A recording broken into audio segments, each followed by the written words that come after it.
तो मुरलीधर ने द्वापर युग में चीर हरण से बचा लिया और वही द्रौपदी इस कल युग में दुशासन के द्वार।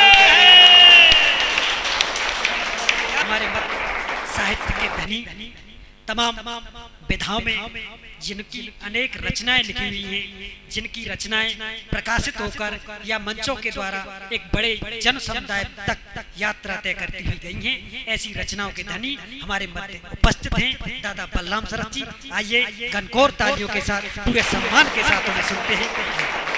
महिलाओं को लेकर के मैंने बहुत मुक्तक लिखे। अच्छा, हर विधा पर लिखे, हर परिस्थिति पर लिखे। और एक मुक्तक मैंने ऐसा लिखा, जब हम देश की महिलाओं पर, देश की नारी शक्ति पर सब गर्व करते हैं, तब एक मुक्तक पैदा होता है। कविता को आप ध्यान से सुने और जो लोग कविता लिखना सीख रहे हैं वो जरूर कविता को गंभीरता से सुने। मैं कहना चाहता हूँ, देखो, अनुसुईया के सम्मुख आकर हर की लीला हार गई। अनुसुईया के सम्मुख आकर हर की लीला हार गई और माँ सीता की अग्नि परीक्षा शंकाओं को मार गई। तू सावित्री के तप के आगे काल स्वयं ही हार गया और विष का प्याला पीकर मीरा भवसागर विष का प्याला पीकर मीरा भवसागर के पार। क्या बात है, क्या बात है। और जब आजादी मिली तो महिलाओं को भी उनके अधिकार दिए, उन्हें स्वतंत्रता दी, लेकिन महिलाएं स्वतंत्र न होकर आगे चल करके क्या हो गई, स्वच्छंद हो गई। जब स्वच्छंद हो गई तो अंजू जैसी महिलाएं पाकिस्तान पहुंच गई। तब कहना चाहता हूं, एक मुक्तक और आपके बीच में दे रहा हूं, पूरे ध्यान लगा करके सुनना। कहना जी, पिंजड़े से तो जीती मैं ना, जिसको परिवार की चार दीवारी में, लड़कियां कहती थी हम घर में गुलाम होकर के, घर की चार दीवारी में बंद होकर के नहीं रह सकते हैं, हमें जीने का अधिकार है, हमें आगे बढ़ने का अधिकार है। तो हमने उन्हें बाहर निकाल दिया, जाओ पढ़ो, हॉस्टल में रहो, जहां पढ़ो।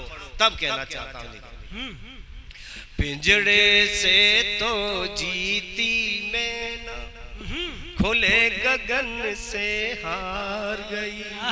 क्या बात है। पिंजड़े से तो जीती मैं ना, खुले गगन से हार गई और चक्का चौथ के बाजारों की माया उसको मार गई। चक्का चौथ के बाजारों की माया उसको मार गई। तो मुरलीधर ने द्वापर युग में चीर हरण से बचा लिया और वही द्रौपदी इस कल युग में दुशासन के द्वार। वही द्रौपदी इस कल युग में दुशासन के द्वार गई। और क्या किया स्त्री ने, और देखें आप आज जो है कितने साधु संत। एक साधु अयोध्या का महंत, आप सोचिए उसकी सोच, उसकी दिशा को, वो समाज के महंत हैं, मठों के महंत हैं। वो कहते हैं कि अखिलेश यादव पर भी आगे जूता पड़ेगा, उनकी भी पिटाई होगी।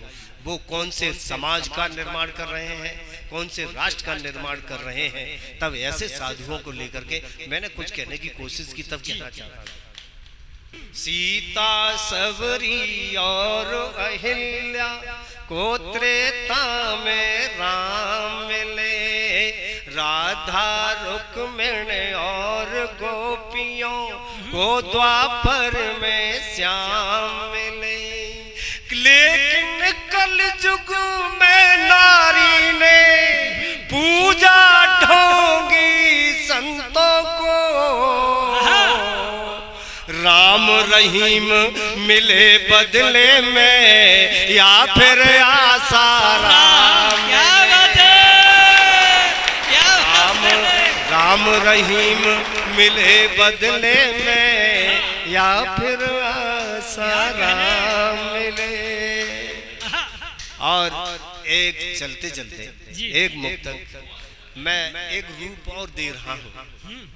मित्रों, जब हमारी बहन बेटियों को दहेज की खातिर जला दिया जाए तो एक बेटी अपनी ससुराल में दहेज में जलती है तो उसके साथ क्या क्या चला जाता है। मैंने बड़ी संवेदना के साथ इस मुक्तक को लिखा है। बहुत छोटा सा मुक्तक है और आप सब लोग पढ़े लिखे हैं, उस संवेदना को महसूस कर सकते हैं। मैंने क्या देखा, इससे पहले मैंने यही मेरी एक धारणा रहती है, मैं कुछ लिखता हूँ। जब मैंने लिखा कि एक शहीद सैनिक सिपाही शहीद होता है तब वो क्या क्या देता है, ऐसे ही मैंने एक वो बेटी जो ससुराल में दहेज में जला दी जाती है तो क्या क्या जाता है घर का देखा। जी दादा साहब। मांग का सिंदूर नथ सिंगार सारा जल गया। मांग का सिंदूर नथ सिंगार सारा जल गया। पीर की राखी पिता का प्यार सारा जल गया। जब दहेजी आग में बिटिया जली ससुराल में। जब दहेजी आग से बिटिया जली ससुराल में। चीखती माँ भी रही संसार सारा जल गया। चीखती माँ भी रही संसार सारा चल गया। और जो मैंने शहीद की बात कही तो शहीद क्या देता है, अंतिम मुक्तक में आपके बीच में रख रहा हूँ। क्या दुल्हन ने सिंदूर दे दिया और बहन ने राखी दे दी।